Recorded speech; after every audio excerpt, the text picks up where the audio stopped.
மீண்டும் ஒரு முறை எதிர்கால தமிழகத்தின் இளம் மாணவ மாணவிகளான உங்க எல்லாரையும் சந்திக்கிறதுல எனக்கு ரொம்பவே மகிழ்ச்சி.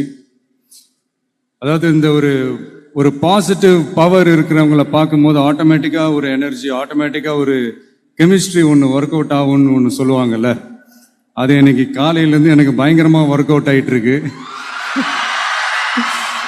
உங்க எல்லாரையும் முகத்தை பார்த்ததுல இருந்து.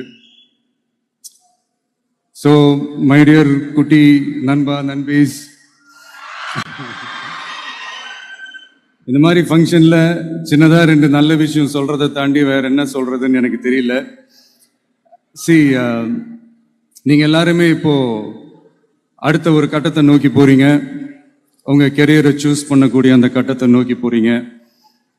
உங்களில் சில பேருக்கு ஒரு கிளியர் பிக்சர் மைண்ட்ல இருக்கும். அதாவது லைஃப்ல என்னவா ஆக போறோம், ஒரு டாக்டர், இன்ஜினியர், ஒரு பைலட் அப்படின்னு ஒரு கிளியர் பிக்சர் ஒன்று இருக்கும். அதுல ஒரு சில பேருக்கு அந்த ஒரு டிசிஷன் மேக்கிங்ல சின்னதா ஒரு தொய்வு ஏற்படலாம், சின்னதா ஒரு கன்ஃபியூஷன் ஏற்படலாம்.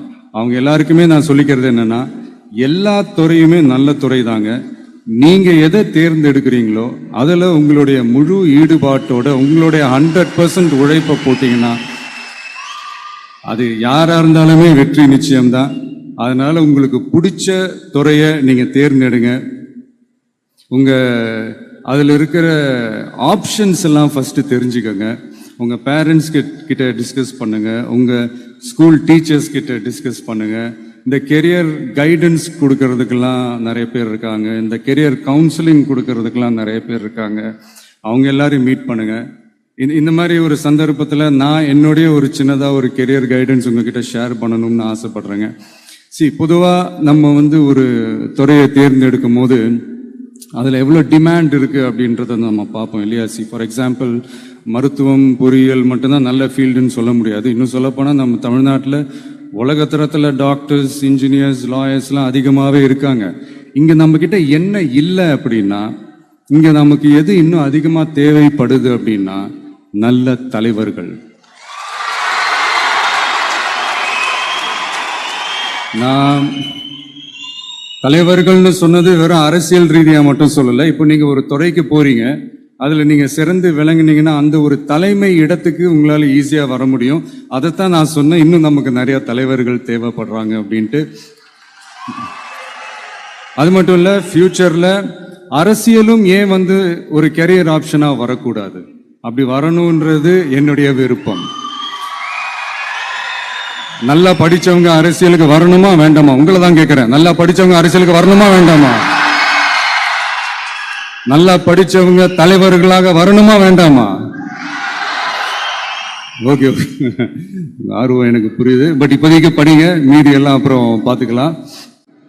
அதே மாதிரி நீங்க படிக்கும் போதே மறைமுகமாவே நீங்க அரசியல்ல ஈடுபட முடியாது. எப்படின்னா, ரொம்ப சிம்பிள். நீங்க ஒன்றும் இல்லை, நீங்க டெய்லி இந்த நியூஸ் பேப்பர்லாம் படிங்களேன். படிக்க உங்களுக்கே தெரியும், ஒரே செய்தியை ஒரு நியூஸ் பேப்பர் ஒரு மாதிரி எழுதுவாங்க, அதே செய்தியை இன்னொரு நியூஸ் பேப்பர் இன்னொரு மாதிரி எழுதுவாங்க. ஒரு செய்தியை ஒரு நியூஸ் பேப்பர்ல ஃப்ரண்ட் பேஜ்ல ஹெட்லைன்ஸ்ல போடுவாங்க, அதே செய்தியை இன்னொரு நியூஸ் பேப்பர்ல கடைசி பக்கத்துல கூட போட மாட்டாங்க. இங்க நியூஸ் வேற, ஒப்பீனியன் வேற, செய்தி வேற, கருத்து வேறங்கிறது உங்க எல்லாருக்குமே தெரிய வரும். இப்பெல்லாம் பாத்தீங்கன்னா நிறைய இந்த மெயின் ஸ்ட்ரீம் மீடியாவுக்கு ஈக்குவலாக நிறைய இந்த சோஷியல் மீடியா சேனல்ஸ்லாம் இந்த நல்லது கெட்டதுன்னு இந்த ஒப்பீனியன்லாம் கிரியேட் பண்ணுறாங்கல்ல, அதெல்லாம் நீங்கள் பார்த்தீங்கன்னா ரொம்ப ஈஸியாக ஒரு நல்லதை கெட்டதாகவும் கெட்டதும் நல்லதாகவும் நல்லவங்களை கெட்டவங்க மாதிரியும் கெட்டவங்களை நல்லவங்க மாதிரி இந்த மாதிரி புரணி பேசி ப்ரொஜெக்ட் பண்ணுறதெல்லாம் இந்த மீடியா, சோஷியல் மீடியாலலாம் நம்ம பார்க்குறோம் இல்லையா. நீங்கள் எல்லாமே பாருங்க, நீங்கள் எல்லாமே படிங்க, பட் எது உண்மை பொய்ன்னு மட்டும் அனலைஸ் பண்ண மட்டும் கற்றுக்கங்க. அப்பதான் இங்க உண்மையிலே நம்ம நாட்டில் என்ன பிரச்சனை, நாட்டோட மக்களுக்கு என்ன பிரச்சனை, இந்த சமூக தீமைகள் பத்திலாம் உங்களுக்கு தெரிய வரும். அது தெரிஞ்சுக்கிட்டாலே இந்த ஒரு சில அரசியல் கட்சிகள் செய்யற இந்த பொய்யான பிரச்சாரங்களை எல்லாம் நம்பாமல் எது கரெக்ட், எது தப்பு, எது உண்மை பொய்ன்னு இதை அனலைஸ் பண்ணி பார்த்துட்டு நல்ல தலைவர்களை தேர்ந்தெடுக்கக்கூடிய ஒரு விசாலமான ஒரு உலக பார்வை உங்களால வளர்த்துக்க முடியும். அது வந்துட்டாலே அதை விட ஒரு சிறந்த அரசியல் வேற எதுவுமே இருக்க முடியாதுங்க. அதை விட நம்ம நாட்டோட வளர்ச்சிக்கு நீங்க செய்ய போற அந்த பங்களிப்பு வேற எதுவுமே இருக்க முடியாது. ஃபைனலா ஒரே ஒரு சின்ன விஷயம், friendship ads fragrance to life. அதுல எந்த மாற்று கருத்துமே கிடையாது. ஒரு கட்டத்துக்கு அப்புறம் பேரண்ட்ஸுக்கு அடுத்தபடியா, இன்னும் சொல்ல போனா பேரண்ட்ஸை விட அதிகமா நண்பர்களோட டைம் ஸ்பெண்ட் பண்ணக்கூடிய அந்த ஒரு சூழ்நிலை ஏற்படும். அதனால நல்ல நண்பர்களை தேர்ந்தெடுங்க. நீங்க கேட்கலாம், நட்புன்றது அதுவா அமையறது தானே, நாம எப்படி சூஸ் பண்ண முடியும்னு. அது ஒரு விதத்துல கரெக்ட் தான். அதனால நான் கொஞ்சம் வேற மாதிரி சொல்றேன்.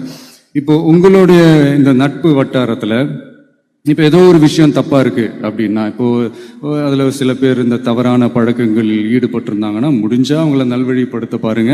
இந்த தவறான பழக்கங்களில் மட்டும் ஈடுபடாதீங்க, ஈடுபடக்கூடாது. நான் முன்னாடியே சொன்ன மாதிரிதான், உங்களோட அடையாளத்தை எக்காரணத்தை கொண்டு இழந்துடாதீங்க. Don't lose your identity at any cost. இது நான் ஏன் இவ்வளவு வலியுறுத்தி சொல்றேன்னா, இப்போ ரீசெண்ட் டைம்ல நீங்க பாத்தீங்கன்னா நம்ம தமிழ்நாட்டில் இந்த போதை பொருட்களுடைய இந்த பயன்பாடு அதெல்லாம் முக்கியமா யங்ஸ்டர்ஸ் மத்தியில் ரொம்பவே அதிகமாயிருச்சு. ஒரு பெற்றோர் என்ற முறையில், ஒரு அரசியல் இயக்கத்துக்கு தலைவர் என்ற முறையில் எனக்குமே ரொம்ப அச்சமாக தான் இருக்கு. சொல்லலாம், இப்போ இந்த போதை பொருட்கள்லாம் இதெல்லாம் கண்ட்ரோல் பண்றது அரசோட கடமை. இதெல்லாம் யங்ஸ்டர்ஸ் இதுல இருந்து காப்பாத்துறதெல்லாம் அரசுங்களோட கடமை. இப்ப ஆளும் அரசு அதெல்லாம் தவற விட்டுட்டாங்க அப்படின்றத பத்திலாம் நான் இங்க பேச வரல. அதுக்கான மேடையும் இது இல்லை. நான் என்ன சொல்ல வரேன்னா, சில நேரத்தில் அரசாங்கத்தை விட நம்ம லைஃபை நம்ம தான் பார்த்துக்கணும், நம்மளுடைய சேஃப்டியை நம்ம தான் பார்த்துக்கணும்.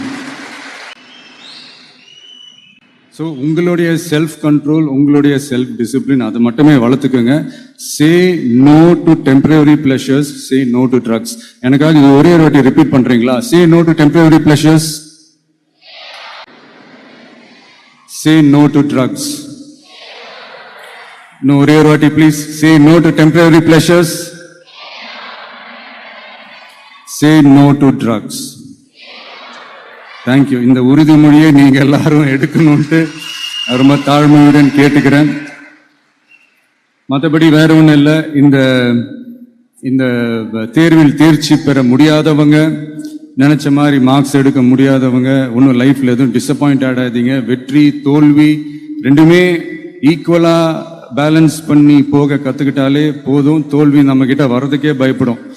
Success is never ending, failure is never final.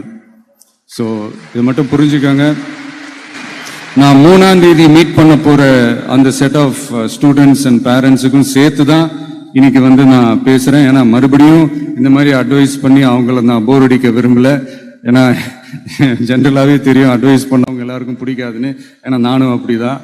அதனால ஸோ அன்னைக்கு டைரக்டா நம்ம ஸ்டூடெண்ட்ஸை கௌரவிக்கிற அந்த நிகழ்ச்சிக்கு நம்ம போயிடலாம். So thank you. மீண்டும் சந்திக்கும் வரை நன்றி, வணக்கம்.